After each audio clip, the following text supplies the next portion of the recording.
Welcome. My name is Professor Marcus Thomas. I'm Chair of Music and Performing Arts Management at the Hartt School of Music, Dance, and Theater. And it's my extreme pleasure to welcome you out to Hartt 100, Beyond the Performance, Diversity in Arts and Action. Our week-long festival is going to bring together 4 celebrated composers from all over the United States and 4 emerging presenters as well. The Hartt Wind Ensemble, Symphony Band, and Orchestra will present 2 concerts of exciting music featuring our guest composers. Together with our guest presenters, there will be 6 thought-provoking lectures and panel discussions examining artistic and social devices our composers and presenters have used to move beyond performance and talk into measurable action that has positively impacted the lives of countless people who engage in and with the performing arts. Our esteemed guests are among the brightest and most genuine talent in the contemporary performing arts scene. They are performers who build bridges to connect the performing arts to new and diverse audiences. They are composers who craft longer tables to make room for a plurality of voices. They are executives who open doors for a new generation of creators to develop their businesses. And they are educators who open windows for aspiring students to chase their dreams. Today, it's my pleasure to welcome Adriane Jefferson from the New Haven Council of Arts, Culture, and Tourism as our guest speaker. Ms. Jefferson is an arts administration and cultural equity leader who has worked professionally in the arts and culture sector for over 17 years. She is currently the Director of Cultural Affairs for the City of New Haven and the Executive Director of New Haven Festivals Incorporated, where she is leading the city in cultural equity and anti-racism initiatives. Adriane and her department have created the Arts for Anti-Racism Pledge, the Unapologetically Radical Conference, and the City of New Haven's and State of Connecticut's first ever Cultural Equity Plan. Prior to her current role, she served as Arts Program Manager for the State of Connecticut Department of Economic and Community Development Office of the Arts, where she developed groundbreaking programs for the State of Connecticut, such as the Arts Workforce Initiative, Paid Employment Program, and the READY, Relevance, Equity, Access, Diversity, and Inclusion Music Conference, which has placed hundreds of young creative workers of color in arts jobs and professional development opportunities across the state. Her most recent work with the City of New Haven, in her most recent work, she oversees the city's membership in the Government Alliance of Race and Equity and has formed the Core Race Equity Task Force. The task force plays an advisory and leadership role to the mayor and executive leadership on internal and external race equity issues in the City of New Haven and practices equitable systems change. Adriane is a thought leader, advisor, and educator pertaining to issues of justice, diversity, equity, access, and inclusion. She has expertise in program design, event and media production, grant making, external affairs, and new program initiatives.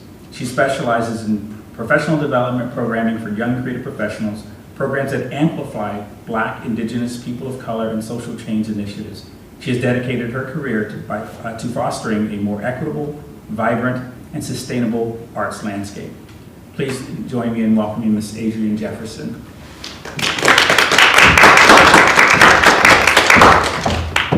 Ooh, thank you. That did make me sound real good.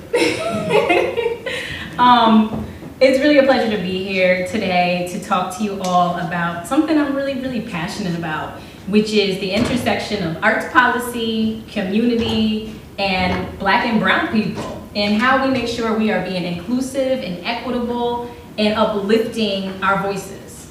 And so we're gonna kind of go through, you see the deck's already up here, framing what we're gonna talk about today.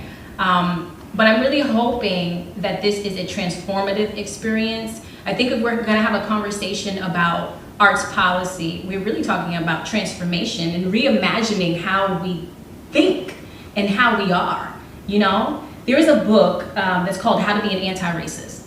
And it talks about every day we have to wake up and actively be anti-racist in our practice. It's not something that we just are, it's something that we have to be intentional about. And that's even us as Black and brown people, like we have to be intentional as well because we've been complicit in systems of white supremacy culture as well.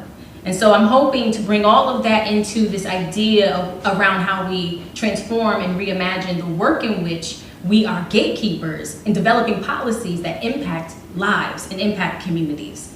So I've been in the arts and culture for quite some time. You heard my bio, but I've really been in the arts and culture for 25 years. I started off as a writer when I was like 10 or 11.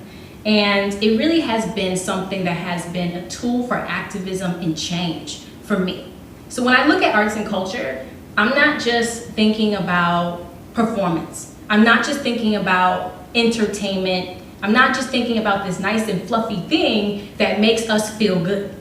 I'm thinking about how do we use the arts as a tool for activism, change, and transformative experiences for the people that we come in contact with. So if you look at like some of the work that I have done, it's always at this intersection. It's actually really interesting because it's always at this intersection of different social issues, but like arts and entertainment, arts and policy, arts and government. It's always arts and for me. It's never just the arts. But through my experiences and through being a Black woman in this work, I've encountered a lot of different racism and a lot of different situations that have been really, really difficult to navigate in, that have allowed me to see that racism also exists within the arts. And therefore we need policies to combat these practices. And so I've learned a lot in my time as a Black woman, as an Indigenous woman, as a woman in general, as a young person. I'm 35 years old, so like do the math, you know, I've been in the arts for a while, but I'm still pretty young. And the discrimination that we face in this sector that is predominantly white male-led and that is predominantly older. And a lot of these experiences have been, it's been interesting being in this sector because I've been both enlightened and empowered in some senses, but in other senses I've been overwhelmed. It's been sometimes disheartening and burdensome. And the thing is, people don't want to talk about that. Why I bring that up is because people don't want to talk about it. But I believe in order to have transformative conversation, we need to be telling the truth about the people who are holding the work. It is burdensome at times, right? It is difficult at times. But we press through because we know that if we can get to a point of equitable policy, and in this case, it's equitable arts policy, then it's something that moves beyond us and moves into communities and actually helps to reshape and to empower so many more people. So that's the goal when I'm thinking about arts policy. I want to tell you about, before we get into this, we'll get into this, but I want to talk to you a little bit about my experiences. I'll never forget when I was an executive director at the Writer's Block. So before I was at the state, before I was at the city, I was an executive director at the Writer's Block. Prior to that, I was working at the Writer's Block as a senior director, a creative director, and I worked myself up to like the ranks of executive director. At that time, there was no higher level than to be an executive director. Like for me, that was it. That was like the epitome of excellence, being an executive director for a nonprofit arts education or arts organization. And obviously now I have learned that that was not my ceiling, but I thought that that was my ceiling. Long story short, I remember one night I was working late and I was with my colleague who's a young white woman. And we were just working, we were about to close up, and someone came into the organization, like people usually do. They want to know, you know, what are we about? They want to learn more about our social justice initiatives in the arts. And this white man walks in, and he didn't look at me, not once. He only talked to her. And I'll never forget, at first I was like, well, maybe this is a mistake, or maybe I'm imagining this, right? And so I kept observing to see if he was gonna look over and acknowledge me. And he had a conversation with her about, you know, what is this organization about? And who's in charge here? And when she said, oh, well, my director, Adriane, is right there, he looked at me with disgust in his face. And he glanced at me and turned back and still did not acknowledge my presence. And that is when I realized that the arts is not necessarily the safe space that I thought it was. That is when I realized that I needed to dedicate my life to doing more to make sure that those type of situations do not continue to happen. And so, of course, being in this predominantly white-led, westernized sector, I would encounter that. My colleagues would encounter that, my constituents would encounter that, and artists that I work with would encounter that over and over and over again. And so while I saw, people, even Black and brown people, again, being complicit in these systems, and while, yes, it was disheartening, what I also saw was an immense opportunity to create something new, to reimagine, to rethink how we do the work we do. And so for me at that time, and we're talking about 6-7 years ago, I wasn't thinking about art policy. If you would have asked me, Adriane, did you ever think you would end up in government, working the arts through a government lens? It would have been like, absolutely no. And the reason is because, number one, I always saw government as restrictive and, like uptight. And I'm not like that at all. I'm like a free spirit. I like to have fun. I like to do things the way I want to do them. But also because the government has been responsible in the harm it has caused to my people, right? To myself, to my family, right? And I don't need to go down a history lesson of the things that government has done, but the idea is that if government has created these systems, or these systems that oppress, these systems that hold people down, right? If we talk about redlining, if we talk about these different policies that a lot of us know a lot about, then government has to remedy that wrong. And so now that I am in government, I see that there is an immense opportunity by being in arts policy and being in government to remedy the wrongs. And how do we do that? We do that through the lens of community. Because community knows best. They know what they need best. They know what they want best. They know how we can best help them and work with them. And what happens is, when we're going for advice, we oftentimes go to the wrong people. We go to people who are not the experts in that neighborhood, but yet we'll pay them $100,000 for their advice, opposed to paying the community for their advice. So I wanted to seize the moment, seize the opportunity to create change in this cultural landscape. And so that's what we're going to talk about today, okay? Now, one thing that I do want to preference before we go into these points that I really think are valuable points, I want to preference that this work can't only be the work of Black women. It just can't. It has to be the work of everyone.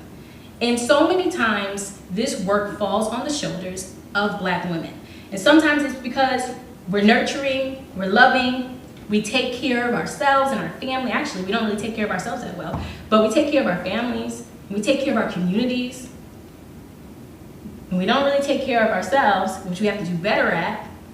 But I don't know if that has set this tone for the rest of the world that they can just throw every diversity, equity, and inclusion job and every DEI, anti-racism initiative at us, and we have to carry that load. But let me give you some examples. If you look at the Me Too movement, if you look at the Black Lives Matter movement, if you look at the Civil Rights movement, all of this was, in some sense, one way or another, created by Black women. And so I'm not saying that that's wrong. I'm saying that we're very powerful and that we are Black magic. But I'm saying that it has to be the work of us all. So it can't just be on the Black and brown woman, the Black and brown man, the indigenous people. It has to be everyone. And so I want you to think about what role, as we go through what arts policy looks like, go through some examples on what it can be. I want you to think about what ways can you, in your position, as a gatekeeper, essentially we all are gatekeepers, so let me just take a moment to explain that. We all play different power positions in our lives, right? If you think about at home, when you're with your family, if you're a mother, you're a gatekeeper. You are in control of that household, right? And so you make the decisions. Even if you are a student, let's say you're a student and there's a student club, and maybe you have some type of power position, essentially you are a gatekeeper. All the way to a role like what I'm playing as a director of cultural affairs for a city. I am a major gatekeeper that has the opportunity to either open a door or to shut a door. And so what we need to do is constantly think about and assess what is our role as gatekeepers and what opportunities can we create for people instead of opportunities that will keep people away. And so I want you to challenge yourself in your thinking. as we go through the things that we're going to talk about today. So let's draw our attention to the screen. We are going to be talking about art policy and community. And here are the 5 points that we're going to hit on. So what is art policy exactly? And what are we talking about? What does that even mean? What does that look like? And why does it matter? Where does art policy take place? And what are non-traditional places? So this really will require us to think a little bit more beyond the traditional places that arts policy takes place or that policy takes place. What are non-traditional spaces that policy shows up in? Which communities are we talking about exactly when we're talking about equitable policy making? Whether it's in the arts or not, who are we talking about exactly?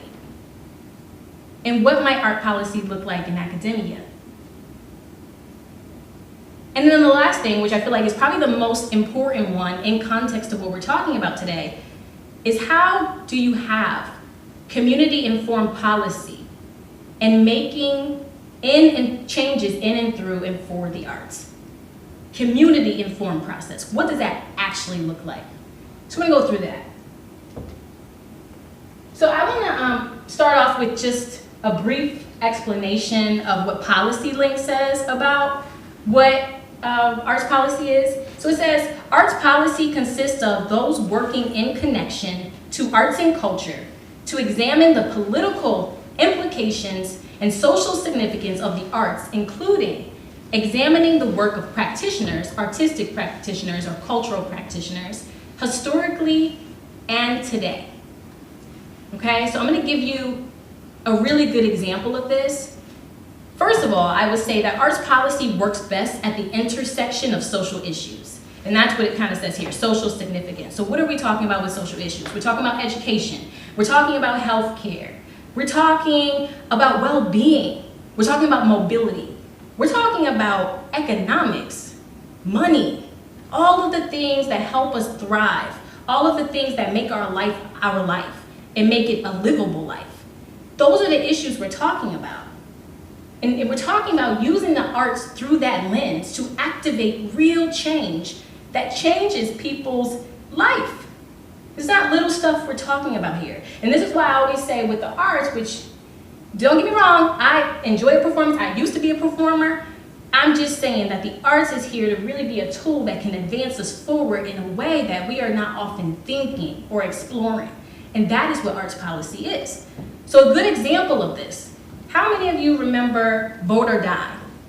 The Vote or Die campaign, 2007, 2008? P. Diddy, or is it Love now? What is his name now? But yeah, so P. Diddy, he initiated the Vote or Die initiative. And why did he do this? He did this because he wanted to get Barack Obama elected in office.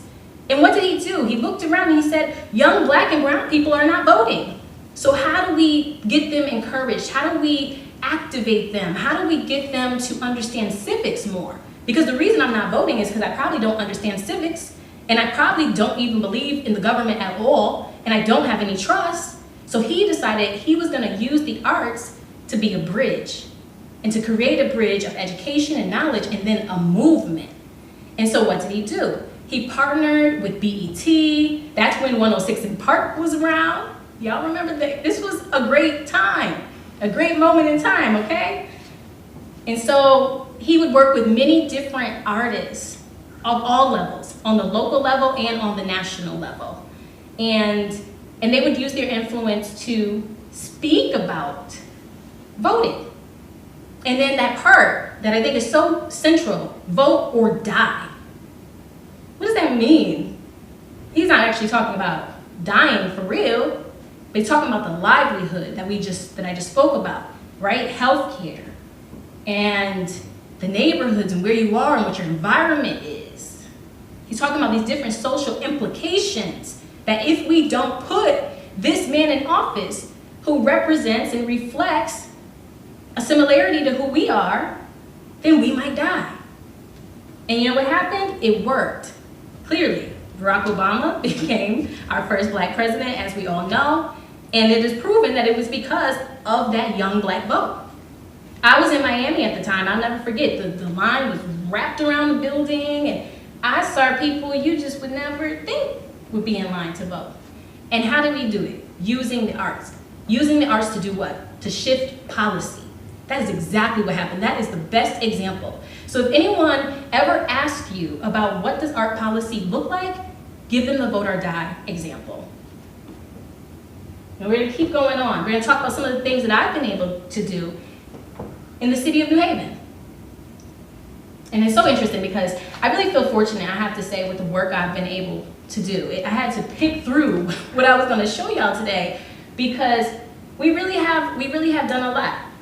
But obviously we've been in the pandemic, unfortunately, now for over 2 years. When I first started my position, I was brand new into this role. It was February 3rd, 2020. We were in the pandemic in March. So I've been operating as the Director of Cultural Affairs in a role that is supposed to be out there in the community, doing events, bringing the community together in different ways in person. My job was already changing in this new role in my first month. And so what I did is I assessed what we needed to do to help mitigate the damage during the pandemic. Because life as we knew it was stopping. And that means the way my job was gonna be designed was gonna look really different. And I wanted to make sure that it mattered.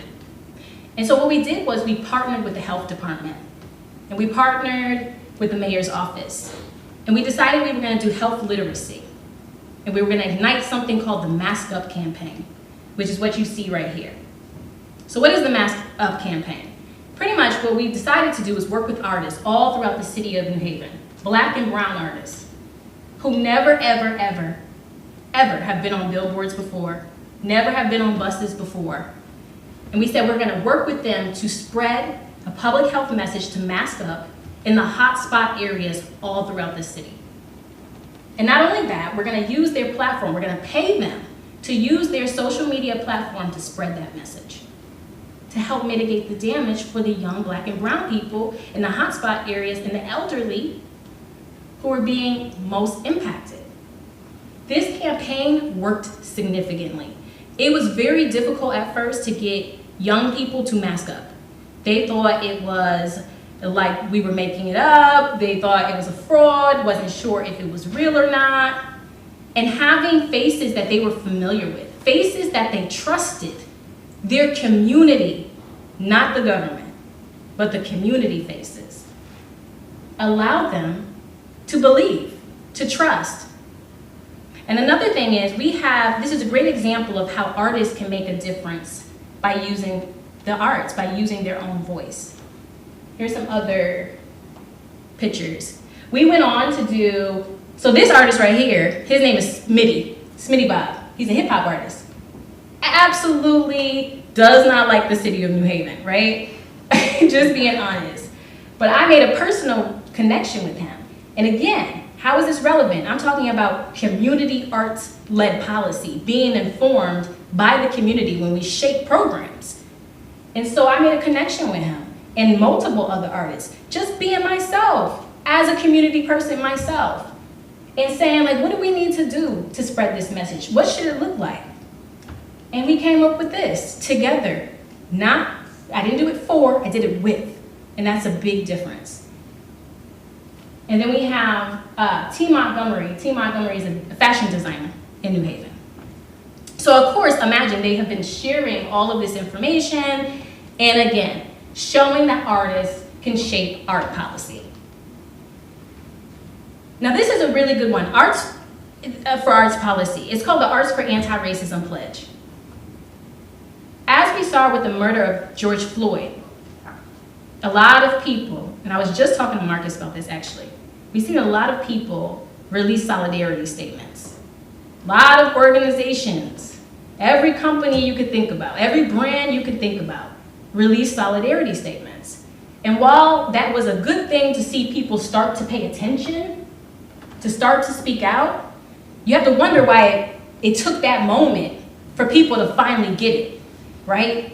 When in our history, I mean, you think about Emmett Till, you think about all of the other Mike Brown, and all of the other Black and brown bodies we've seen harmed throughout our history.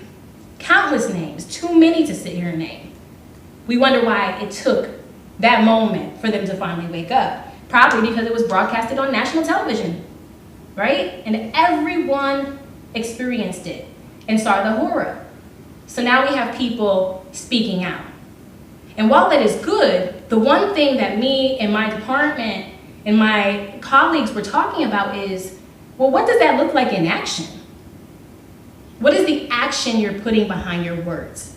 And so we wanted to create something that will hold other people accountable as well as ourselves to the solidarity statements. And we created the Arts for Anti-Racism Pledge.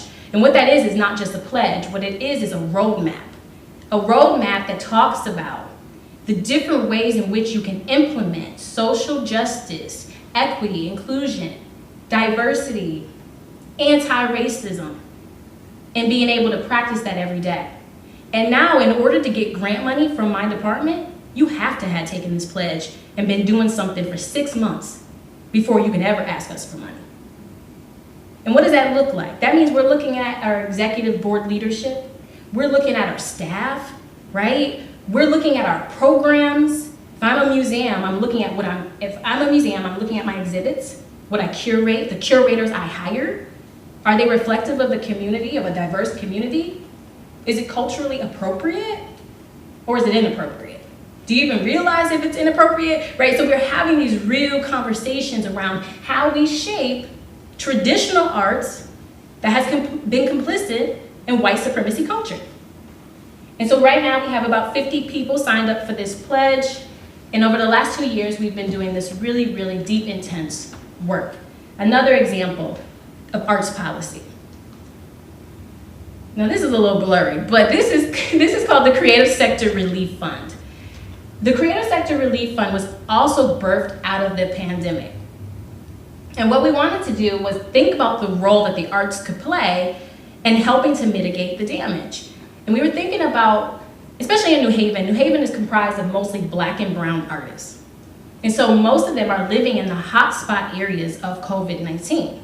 And so not only are they struggling artists, now they're really struggling because of the pandemic. And we wanted to have a solution for that.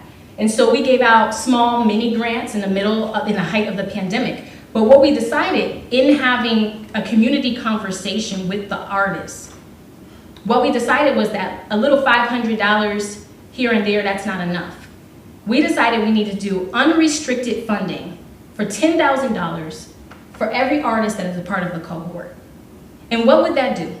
That's gonna allow the artists to live and to thrive within a certain period of time, right? It's gonna allow them to just do art. It's gonna allow them to pay their bills. It might allow them to get health insurance, right? And this is our first step towards universal income for artists, Black and brown artists in particular. Another example of art policy. Okay, so now, where does art policy take place usually?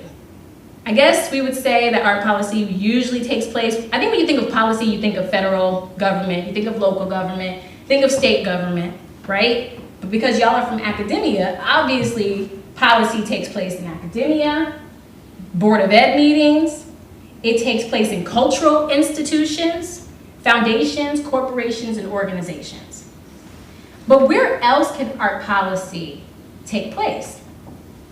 Well, it can take place in community groups, small community groups. It can take place in communities. You ever seen people in the community decide to organize their own cleanup days or organize their own food days where they're giving food out to the community, especially in the areas of the food deserts? That is community essentially shaping policy.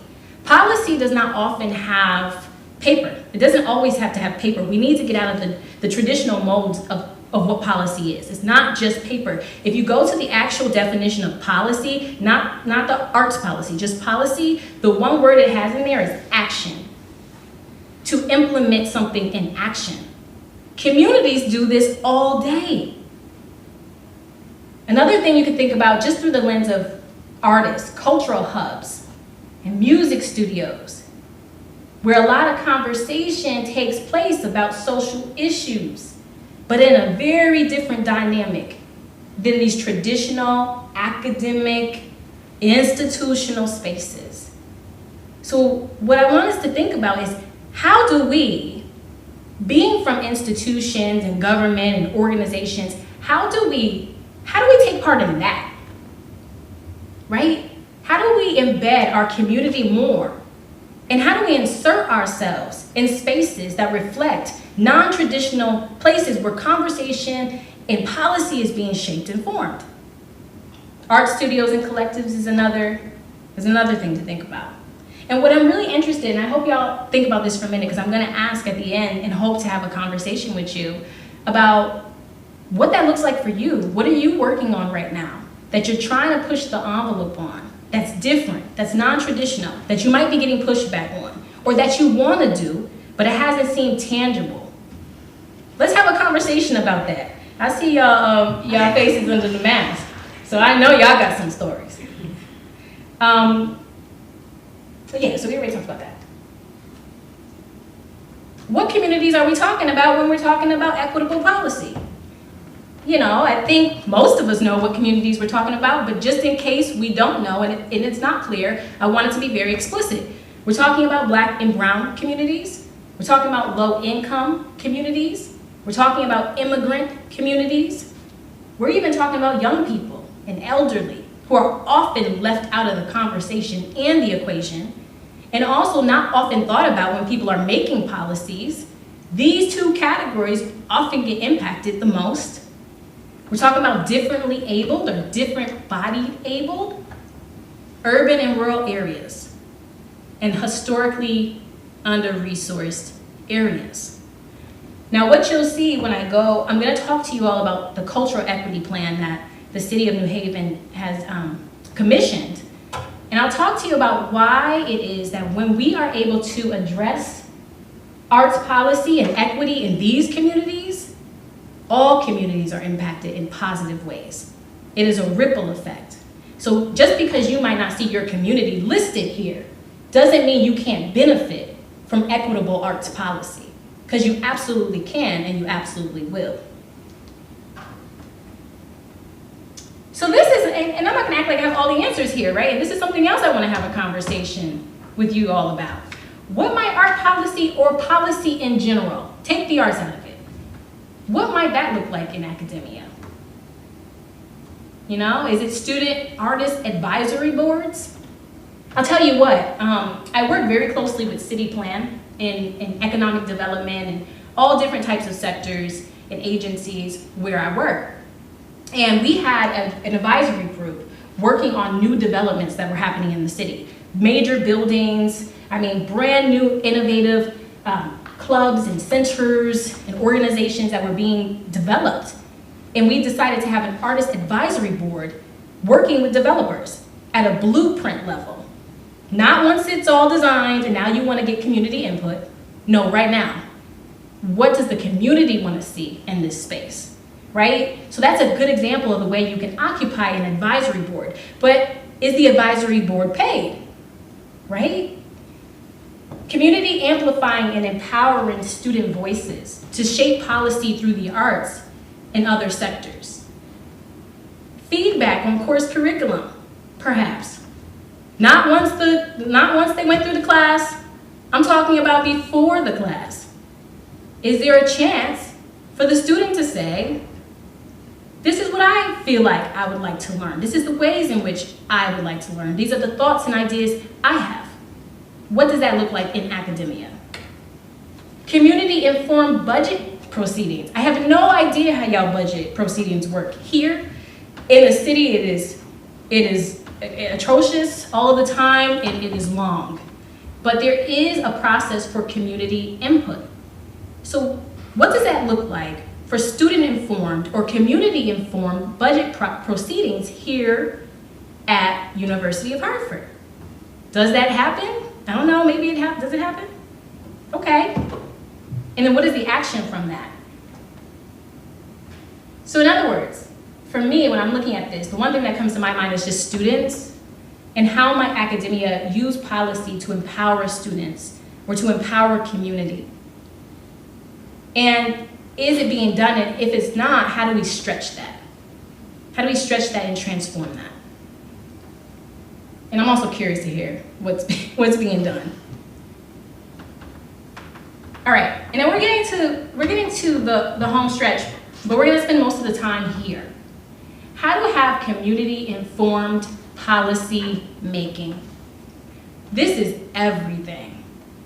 I'll tell you this, I've considered myself from the community. Forget all the titles, forget all the things that I have, God has blessed me to do. I am from the community. That is who I am at the end of the day.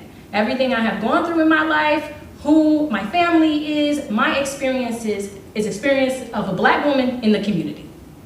And that is what I bring to the lens of my work every single time. I remember when I first started working at the State of Connecticut Office of the Arts, I remember walking in and feeling like I wasn't sure what I was gonna be able to bring into that role, because all I knew before that was arts and entertainment, and then I knew arts education and community arts. And this is a whole new world. We're talking State of Connecticut, policy, funding, philanthropy, guidelines. I didn't really know what I was walking into. And so when I got there, I realized quickly that there was nothing that was a reflection of me. I didn't see myself in anything. Most people I knew didn't know about the office. They didn't know that there was funding available to them if they applied. They didn't know that there was professional development resources and workshops available to them if they applied. It was a lack of access and resources of the information reaching the community. So I wanted to make it my duty. I quickly saw why I was there. And it was to really reshape and create opportunities for people who look like me. And not just Black, but people who are from the performing arts, people who are young, people who might have thought of being a creative entrepreneur and entertainer. I wanted to design programs that reflected that. And little did I know, as I'm designing these programs, again, through this really community-centered lens on what's culturally relevant, what does the branding need to be to bring in certain voices? Like really thinking outside of this box they tried to put me in. But for me, it was really, really about being able to develop new policy. I didn't realize at that time that it was policy that I was creating.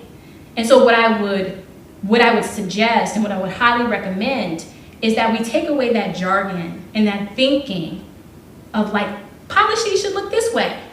Policy can be curriculum and lesson plans and programming. Because policy is about an ordinance or something that becomes the standard that then is created into action. And so for me, I wanted to shake it up. So when we're talking about a community-informed process, though, we're talking about listening and learning from the community. Every single thing that I've ever created has always been informed guidance from the community. That can be through focus groups, that can be through one-on-one relationship building, that can be through town halls, that can be through a number of different mediums, surveys maybe. I don't really do the surveying, but really building a relationship. And then based on the needs that they specify, designing with them a program that they are interested in. The biggest thing is building trust and reckoning. It takes a long time to build trust. And we gotta be honest about the way our institutions and our organizations have harmed our community. And if we can't be honest, then we're not gonna get anywhere. Reconciling and remedying the wrongs that our institution may have done. Working with the community, I know I keep saying that, working with the community and not for the community. The reason for that is because we don't want to come in and be saviors, right? Or white savior syndrome, or just acting like we know and we're going into people's community telling them what they need, like they don't already have an idea, like they don't already have place. This is why I take issue with placemaking. I don't like that term. Y'all ever heard of the term placemaking? In arts, there's something called placemaking. So it's pretty much when you put public art in the middle of a community. It happens all the time. And the reason we do it is because where there is arts, there is vibrancy. So you'll see that anytime arts is placed somewhere, what happens is now you have buildings going up, hotels, you have residences, you have different restaurants, and it becomes a thriving area that people want to flock to. The issue with that is we're often doing that in places that displace people and ultimately that gentrify. Had we asked the community what they wanted there, that wouldn't have happened. So we need to do with and not for. Implementing community feedback at a foundational level. So again, not once it's created, not once the blueprint is already there, but no, once you have the idea, what is your community process gonna look like? The biggest thing I think is paying the community for their time and their expertise. They must be paid. The times where we are calling on the community to help us shape a program or policy or whatever it is we're trying to do, those times are gone. We can't do that anymore. They deserve to be paid. Rethinking power. So when we're thinking about community-informed arts policy, what we're talking about is rethinking who has the power. And we have to be willing to share the power, or we have to be willing to give up the power altogether sometimes. And what that means is we are trusting the community member or members who we are asking their advice for. We are trusting them to operate this process. And I think the last thing is thinking about our role, and I've said this already, but thinking about our role as gatekeepers. You know, how do we open doors, not shut them? All right, so we're gonna spend some time talking about the cultural equity plan that I did for the city of New Haven. So I'll briefly explain to you what a cultural equity plan is. A cultural equity plan, pretty much, this is arts policy. Have you ever seen arts policy? This is exactly what it is. This is something that was adopted by the end of the process by the city of New Haven. This is an official document for the city. And this plan amplifies the voices of Black, brown, and other marginalized groups. And it centers those voices. And it talks about the needs for artists, cultural institutions that are community-led cultural institutions.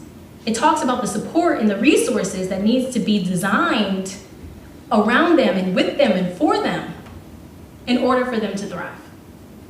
Now, most people are probably familiar with a cultural plan.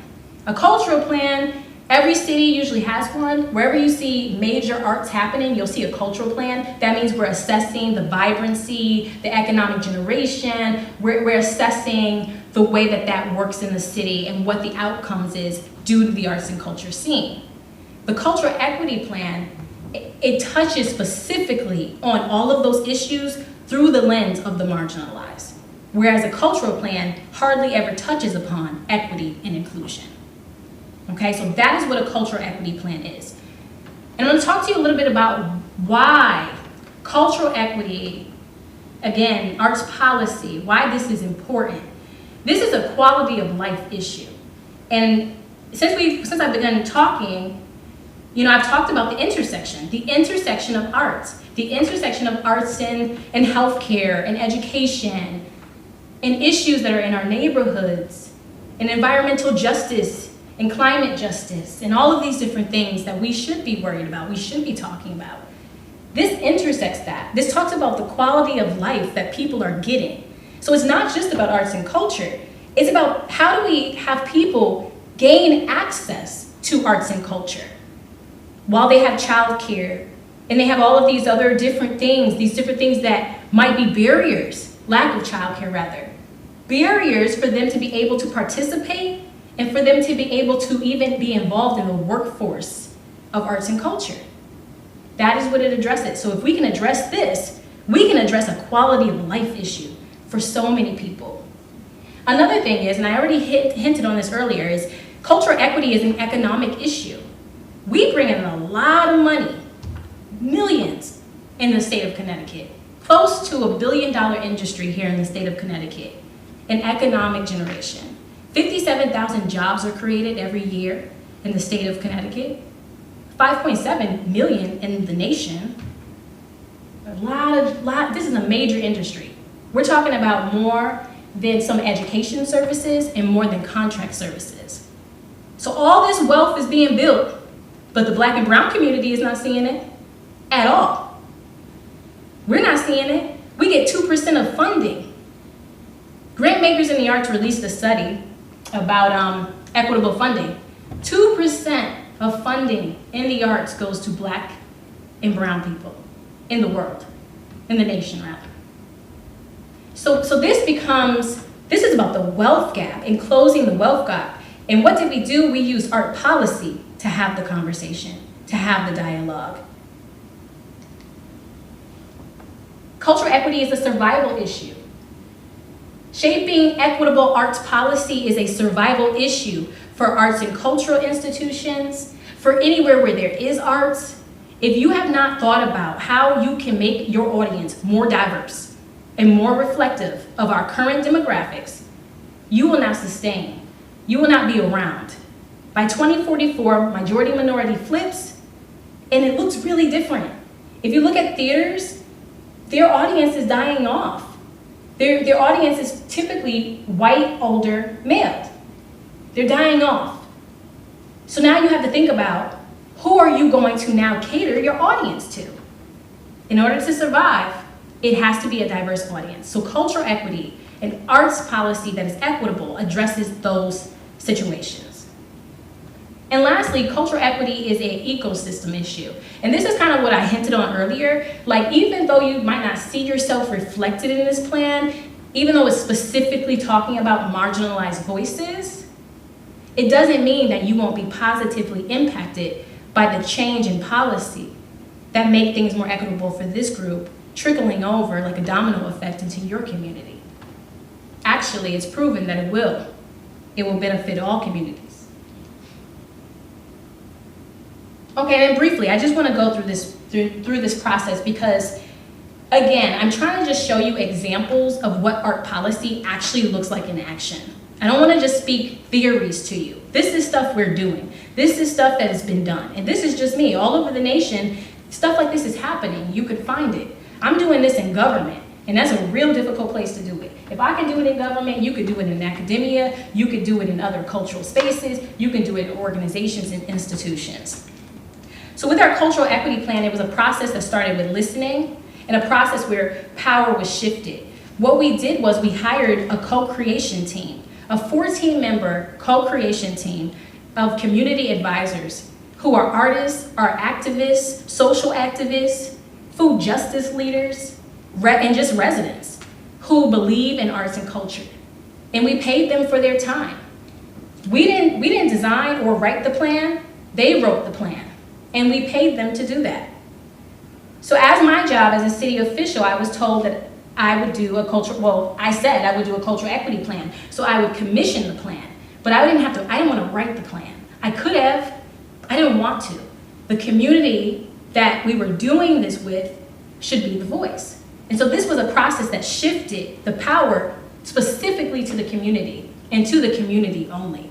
They shaped the way the community, the rest of the community process would be. So like town halls, focus groups, canvassing around the neighborhoods, they shaped that and said, this is what we advise, this is what we want to do. And you know what I did? I supported it. I played a backseat. This was a process that was not rushed at all. We were supposed to do this in 1 year. We did this in 2 years. Why? Because the community said, we need more time to reconcile. We got issues here, deep issues. We can't just develop a plan. So we had to build more trust with our community. And it was a process definitely rooted in reconciliation and truth-telling. And of course, it was a whole process that I won't go through all of the details. I just want to talk to you about what I learned. I learned this. I learned that it's really important when we are shaping policy that we are in alignment with our community and the needs of our community. I learned that we have to be accountable all of the time with the policies that we create.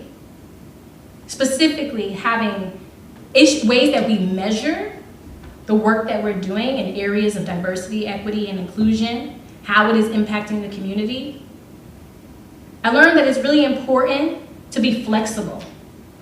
When you're designing policy, specifically arts policy for us, It was about flexibility. We couldn't come in like we knew it all, we're the experts. Yeah, I got some expertise.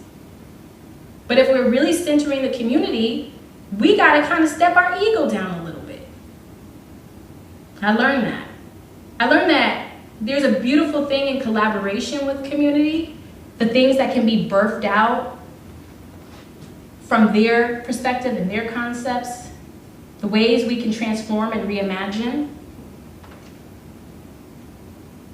And I learned that you have to be a great listener and not over talk, right? And I think the last thing that I learned is that this work is evolving. It is never done.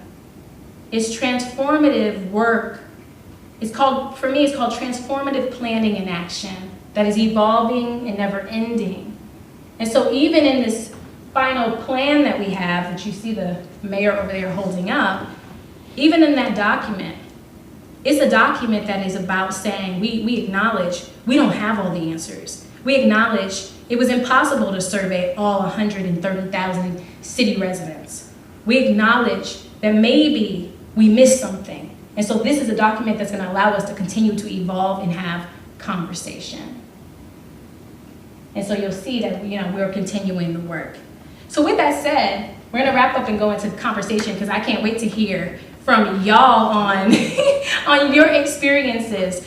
With that said, I really, really want to just push you to think about policy and how you are transforming policy and how you are using your role to be able to really give a platform to the community to help you shape the policies and the programs that you are looking to create.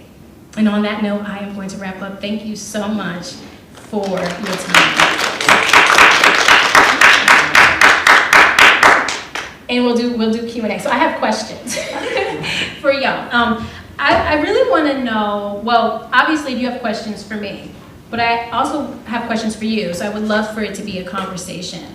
I want to know more about what y'all are doing and work that you have been doing. Because I've seen some eyebrows raised when I said, well, what is work you're doing where you have received pushback? And I would love to hear what the next steps for that might be, and perhaps I can even give some guidance or advice on any of those things. Or maybe you have questions for me.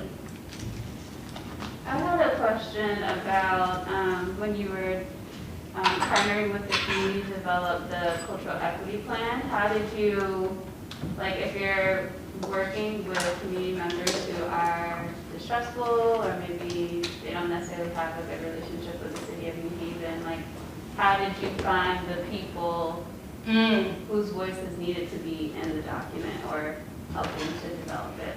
That's a really great question. So what we did, we did have a consulting firm, but they were anti-racist, anti-bias, and they were new. They were a new consulting firm in New Haven that comprised already of residents. The way that they did it was just really non-traditional, which is why we hired them.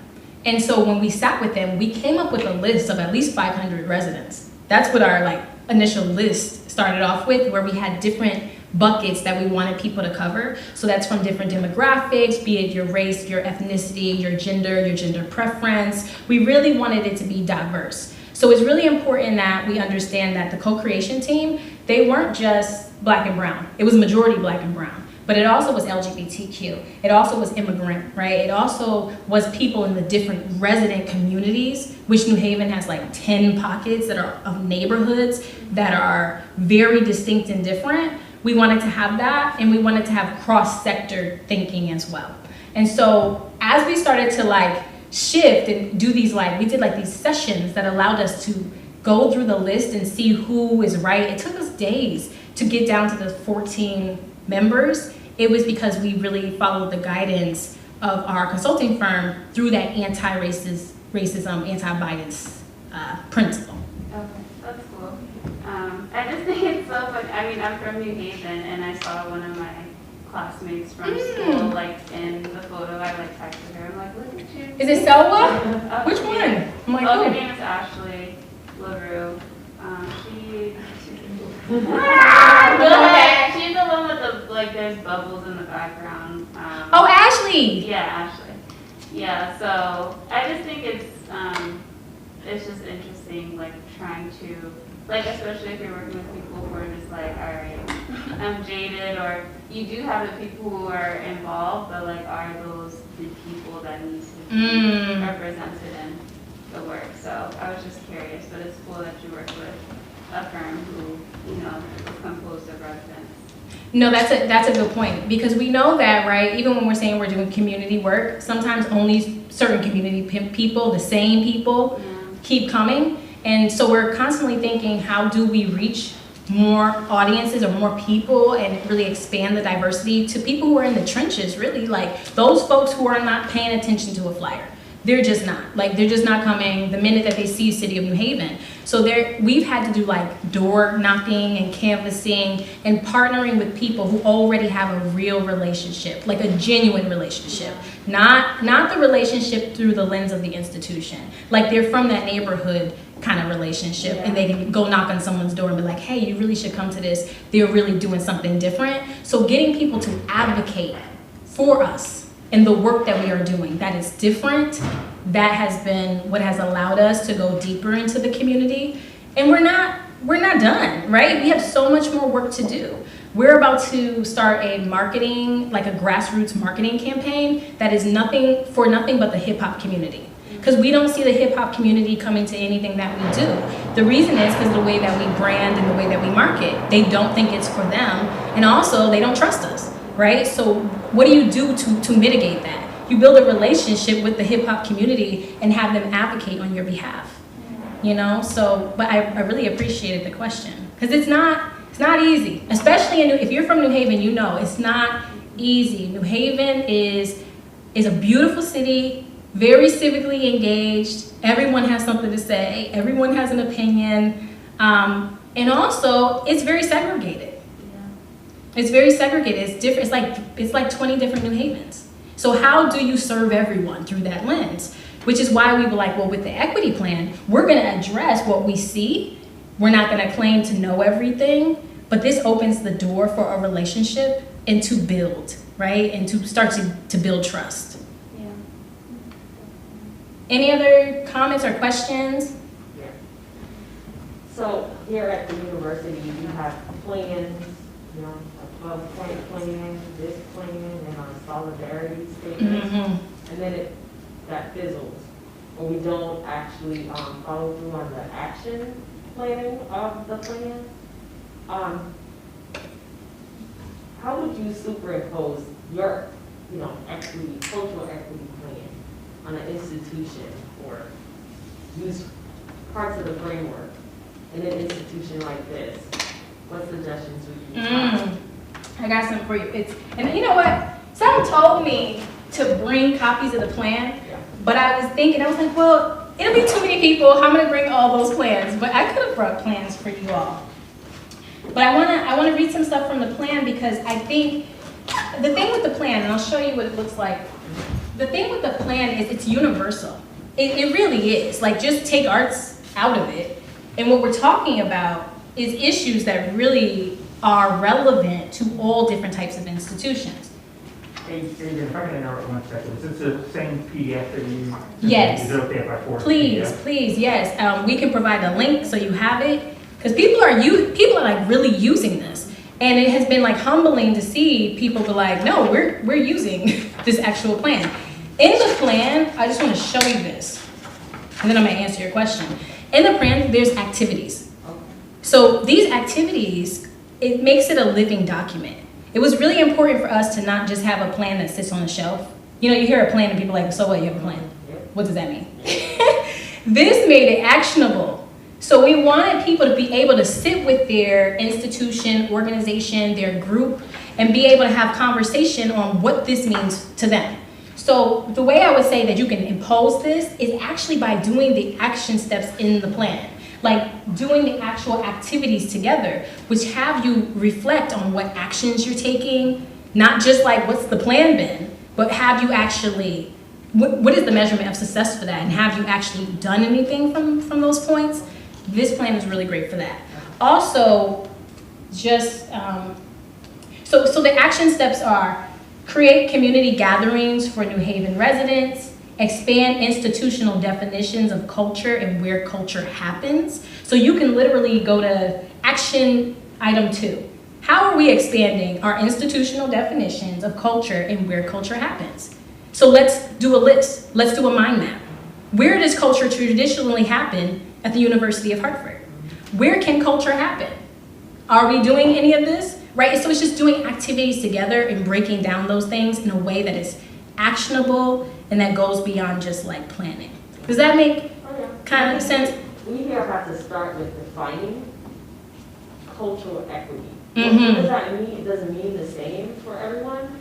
And we have to be brave. That's right. And do better. And so I feel like there's a lot of talk. Yes. When it comes to action, it doesn't really, the follow-through is not there. Yeah, I agree. Holding people accountable for what they say.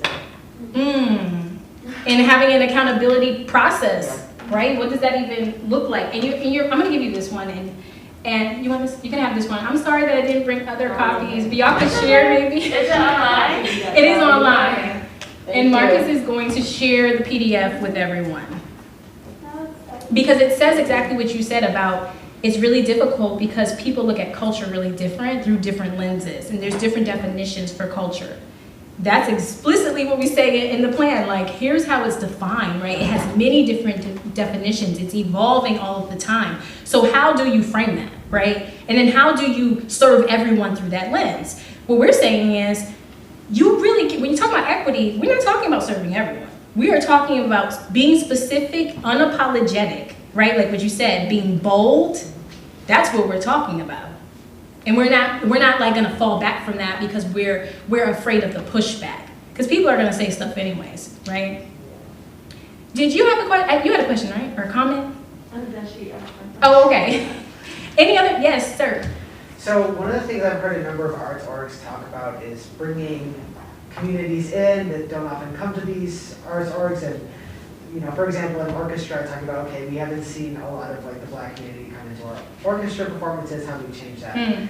But there's this discrepancy with both the economic barriers of people worrying about paying rent. Why are they going to spend tickets going to an orchestra concert? And then the social barriers. I'm imagining there are plenty of people like that experience you mentioned of the guy who looked at you and discussed. Like, people go to those concerts and then make people feel very unwelcome. So what is the arts org's role in both of those barriers and combating those? Ooh, you just asked that's a good question. And it's, okay, there's a whole bunch, I don't even know where to start.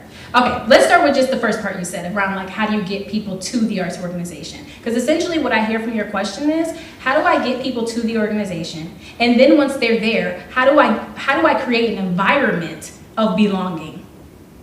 Because the issue is not that we're not promoting sometimes, right? It's that when I get there, I feel like I'm not welcome, right? I've had arts institutions, or people tell me that they've gone into arts institutions that I will not put on blast, but I will say that y'all know them. They've walked into these arts institutions and said, oh, we don't do your kind of programming here.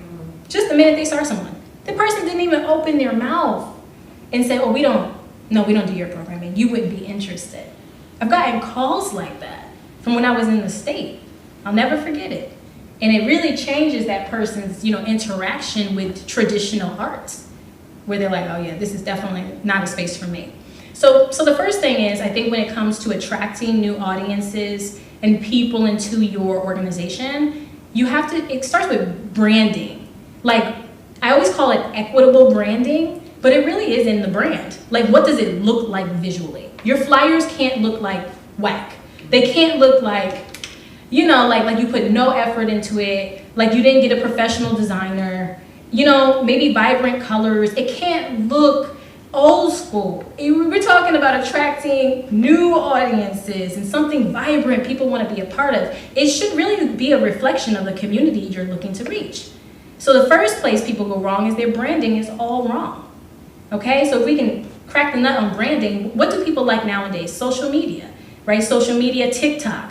Are you on TikTok as an arts organization? Are you on Instagram? Do you have someone who's from that community who knows how to reach them and how to have certain captions, right? It really gets into like the branding specifics. So there's that. The other thing I would say that goes along with branding, goes along with kind of the question you had earlier, which is like, how do you reach the community in a unique way? It's through local influencers. So finding, even if it's just one relationship that you can build, you know, one is not that hard to build a relationship with someone who's different than you, to say, hey, I'm really looking to expand and to build genuine relationships with more folks like you. You know, introduce me to your community. And partnering with them, paying them for their time to be an influencer for what you're trying to do, for your campaign. So that would be the first suggestion. Now the other one, the reason I said, well, that's a big question, is because the other part requires the organization to do a lot of work, a lot more work than just something that can be done in a month. We're talking about work that really has you looking at your programming, really has you looking again at your executive leadership, your staff. Is your team a reflection of the community? You know, is everyone on your team, is every executive a white person, a white male? You know, what does it look like? What does your programming actually look like? Is it something that would attract a specific audience? Have you changed anything at all to be able to be more culturally relevant to the communities you're looking to serve? And that takes transformative thinking and work. That means you need to look at your anti-racism principles. You need to have a process, a shared analysis and shared understanding of anti-racism, what we're even talking about when we say racism, what are we talking about when we say white supremacy culture. So that requires deep, deep, deep work. I'm gonna give you an example. The city of New Haven is part of the Government Alliance on Race and Equity now.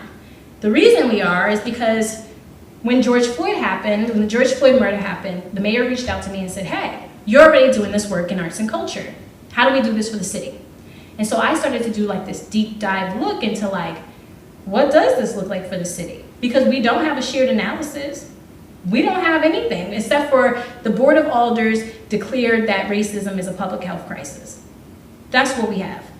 But what does that mean? So in my research and talking to the community, I talk to activists, I talk to people nationally and locally who are revolutionary movement shaking people who are like, listen, we're already doing the work. Y'all need to do your own work. And so I would say that that's universal to the arts organizations. You need to do your own work. And that means finding something like the Government Alliance on Race and Equity, finding the People's Institute for Survival and Beyond. You know, finding Race Forward. There's so many things out there. So they need to do their own work, essentially, is what I'm saying. Because the worst thing is to start to promote something, have a new audience come, and you're not ready for them. That is like, and I'm wrapping up with this. I know I'm taking a long time to answer this question, but it's so deep. When I launched the Arts Workforce Initiative that placed young people in internships all across the state, and it's actually a program that's still happening. Colton oversees that program now. I was really concerned about what I was seeing because we were placing young people, mostly young Black and brown people, in these jobs with these cultural institutions that had no idea how to build a relationship with a young person of color. Many times there was cultural differences, they were made to feel uncomfortable, they were made to feel like they're not enough, they were made to feel like their resume didn't match up. Because again, it's a placement program, so they didn't choose them, we chose them. And it was just a distinct difference in the way that they were being treated showed me that these arts and cultural organizations are not ready and they have not done the work. So they have to do the work. Any other questions? No? Okay, well thank you again for your time. It's been great being in a conversation with you all and I hope we can stay connected.